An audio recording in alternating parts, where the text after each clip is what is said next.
By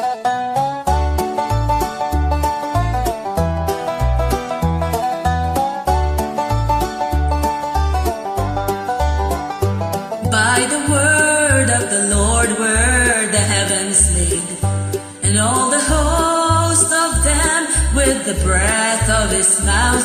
For he spake, and it was done. He commanded, and it stood fast. Earth's foundation he laid, immovable. All things animate and inanimate came forth. His crowning work formed from earth's dust, male and female in his likeness and in image. Marriage between a man and a woman, and its twin pillar, the Sabbath of the Lord. Two institutions ordained at creation, made for God's glory to benefit humanity. But God's law of love sin had defiled. Divorce has broken the sacred relation, and natural affection with same-sex union shattered the bond of Christ and his church.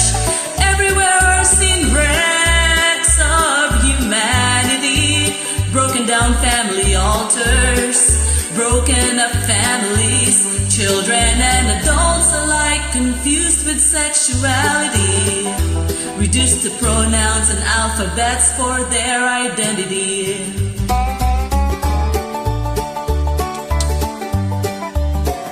Sodomitish principles of the old world and the plains, pridefulness of bread and abundance of idleness, neglect of the poor and the needy as well, are seen in God's people who profess to honor him.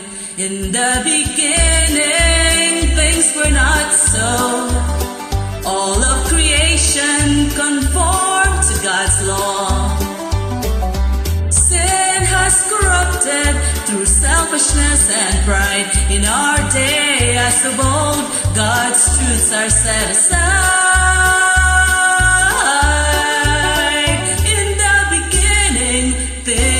Were not so. Everything was made perfect. There's no breach in God's law. Now we raise God's standard, build the old waste places, and restore the foundation of many generations.